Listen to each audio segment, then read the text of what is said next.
ಬೇಕರಿಯಲ್ಲಿ ಸಿಗುವಂತಹ ಧಾರವಾಡ ಪೇಡಾನ ಮನೆಯಲ್ಲಿ ತುಂಬ ಸುಲಭ ವಿಧಾನದಲ್ಲಿ ಮಾಡ್ಕೋಬಹುದು. ಕಡಿಮೆ ಸಾಮಗ್ರಿಗಳಿಂದ ಟೇಸ್ಟಿಯಾದಂಥ ಧಾರವಾಡ ಪೇಡ ರೆಡಿ ಆಗುತ್ತೆ. ಒಂದು ಪ್ಯಾನ್ಗೆ ಸಕ್ಕರೆ ನೀರನ್ನು ಹಾಕ್ಕೊಂಡ್ಬಿಟ್ಟು ಕೈ ಬಿಡದೆ ಈ ಥರ ಮಿಕ್ಸ್ ಮಾಡ್ಕೋಬೇಕು. ಇದರಿಂದ ನಾನು ಸಕ್ಕರೆ ಬೂರಾನ ರೆಡಿ ಮಾಡ್ಕೋತಾ ಇದ್ದೀನಿ. ಧಾರವಾಡ ಪೇಡಾಗೆ ಸಕ್ಕರೆ ಬೂರ ಇದ್ರೇ ಟೇಸ್ಟಿಯಾದಂಥ ಪೇಡ ರೆಡಿ ಆಗುತ್ತೆ.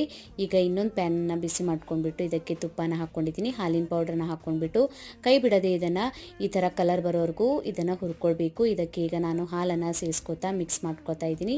ಈ ಥರ ಕನ್ಸಿಸ್ಟೆನ್ಸಿ ಬಂದಾಗ ಇದನ್ನು ಒಂದು ಬೌಲಿಗೆ ತೆಕ್ಕೊಂಡ್ಬಿಟ್ಟು ಕೈಯಿಂದ ಸ್ವಲ್ಪ ಮ್ಯಾಶ್ ಮಾಡ್ಕೊಳ್ಳಿ. ಗಂಟೇನಾದರೂ ಇದ್ದರೆ ಹೋಗ್ಬಿಡುತ್ತೆ. ಇದಕ್ಕೆ ಈಗ ಬೂರಾ ಸಕ್ಕರೆಯನ್ನು ಹಾಕ್ಕೊಂಡಿದ್ದೀನಿ ಮತ್ತು ಇಲೈಚಿ ಪೌಡ್ರನ್ನ ಹಾಕ್ಕೊಂಡ್ಬಿಟ್ಟು ಸರಿಯಾಗಿ ಮಿಕ್ಸ್ ಮಾಡ್ಕೊಳ್ಳಿ. ಈ ಥರ ಮಿಕ್ಸ್ ಮಾಡ್ಕೊಂಡ್ಬಿಟ್ಟು ಪೇಡಾನ ರೆಡಿ ಮಾಡ್ಕೊತಾ ಇದ್ದೀನಿ. ಫುಲ್ ವಿಡಿಯೋನ ಯೂಟ್ಯೂಬ್ ಚಾನಲ್ಗೆ ಅಪ್ಲೋಡ್ ಮಾಡಿದ್ದೀನಿ. ಲಿಂಕ್ ಬೇಕಾಗಿತ್ತಂದರೆ ಕಮೆಂಟ್ ಒಳಗೆ ಲಿಂಕ್ ಅಂತ ಕಮೆಂಟ್ ಮಾಡಿ DM ಮಾಡ್ತೀನಿ. ವಿಡಿಯೋ ಇಷ್ಟ ಆಗಿತ್ತಂದರೆ ವಿಡಿಯೋಗೊಂದು ಲೈಕ್ ಮಾಡಿ, ಫ್ಯಾಮಿಲಿ ಮತ್ತು ಫ್ರೆಂಡ್ಸ್ ಜೊತೆ ಶೇರ್ ಮಾಡ್ಕೊಳ್ಳಿ. ಇನ್ಸ್ಟಾಗ್ರಾಮ್ ಫೇಸ್ಬುಕ್ ಪೇಜಿಗೂ ಫಾಲೋ ಮಾಡ್ಕೊಳ್ಳಿ. Thank you for watching.